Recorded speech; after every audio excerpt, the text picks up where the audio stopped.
नमस्कार, खबर कनेक्शन में आपका स्वागत है और मैं हूं आपके साथ मुस्कान गुप्ता। मणिपुर हिंसा में वायरल हुए 2 महिलाओं के वीडियो ने सभी को झकझोर कर रख दिया है। इस मामले के बाद से देश भर में सरकार का विरोध किया जा रहा है, लेकिन अब मणिपुर के साथ साथ देश के अन्य राज्यों से भी महिलाओं के साथ हो रहे दुष्व्यवहार का मामला सामने आ रहा है।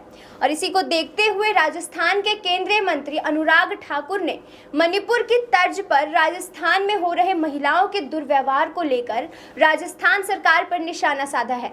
एक ही दिन पहले अनुराग ठाकुर ने राजस्थान में बढ़ते महिला अपराधों को लेकर गहलोत सरकार पर हमला बोला था। उन्होंने कहा था कि 4 सालों में महिलाओं के खिलाफ अपराध की संख्या 1 लाख से भी ज्यादा हो गई है। इसी पर कांग्रेस नेता ने पलटवार किया। कांग्रेस के दिग्गज नेता पी चिदंबरम ने एक लंबा ट्वीट कर केंद्रीय मंत्री अनुराग ठाकुर पर निशाना साधा। उन्होंने कहा कि चलिए मान लेते हैं कि बिहार, पश्चिम बंगाल और राजस्थान में महिलाओं के खिलाफ हिंसा की घटनाएं हो रही हैं, लेकिन इनकी तुलना मणिपुर में लगातार हो रही हिंसा से कैसे की जा सकती है। दरअसल अनुराग ठाकुर ने एक दिन पहले राजस्थान में बढ़ते महिला अपराधों और राजेंद्र गुढ़ा को मंत्री पद से बर्खास्त करने पर गहलोत सरकार पर हमला बोला था। उन्होंने कहा था कि महिलाओं के खिलाफ अपराध में राजस्थान देश भर में नंबर 1 पर है। यहाँ पिछले 4 साल में महिलाओं के खिलाफ अपराध की संख्या 1,90,000 है। देश में 22% दुष्कर्म के मामले राजस्थान से ही आते हैं। इसके बाद भी अपराधियों के खिलाफ कदम उठाने की बजाय सीएम अशोक गहलोत ने राजेंद्र गुढ़ा को मंत्री पद से बर्खास्त कर दिया। गुढ़ा ने प्रदेश में महिलाओं पर हो रहे अत्याचार के खिलाफ आवाज उठाई थी। इसके अलावा केंद्रीय मंत्री अनुराग ठाकुर ने बिहार के नीतीश सरकार पर भी हमला बोला था। उन्होंने कहा था कि जिन राज्यों में महिलाओं के खिलाफ अपराध की घटनाएं बढ़ी हैं, उनमें बिहार भी शामिल है।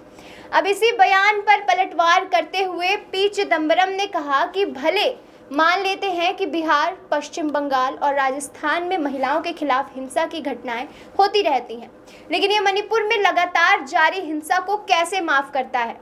उन्होंने सवाल करते हुए कहा कि क्या घाटी में कोई कुकी बचा है और क्या चराचंदपुर और मणिपुर के अन्य पहाड़ी जिलों में कोई मैतेई बचा है। उन्होंने कहा कि यदि रिपोर्ट सच है तो मणिपुर में जातीय सफाया लगभग पूरा हो चुका है। वस्तुनिष्ठ मूल्यांकन पर मणिपुर में संवैधानिक सरकार का पतन हो गया है। मुख्यमंत्री और उनके मंत्रियों की हुकूमत उनके घरों और दफ्तरों से आगे नहीं चलती।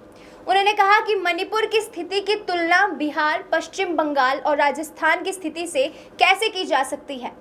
केंद्र सरकार ने न केवल अक्षम और पक्षतापूर्ण किया है, बल्कि जब ये घटना घटित तुलनाओं के पद के पीछे छिपती है तो वे संदेहहीन और क्रूर भी होती है। उन्होंने कहा कि जिन राज्यों में कार्रवाई की आवश्यकता होगी तो निश्चित रूप से राज्य सरकार को कड़ी कार्रवाई करने का निर्देश दिया जाएगा, लेकिन इससे मणिपुर में हो रही बर्बरता को माफ नहीं किया जा सकता। मणिपुर की सरकार नाकाम हो गई है। भारत सरकार स्वप्रेरित कामों में है। ऐसी तमाम जानकारी के लिए देखते रहे खबर कनेक्शन।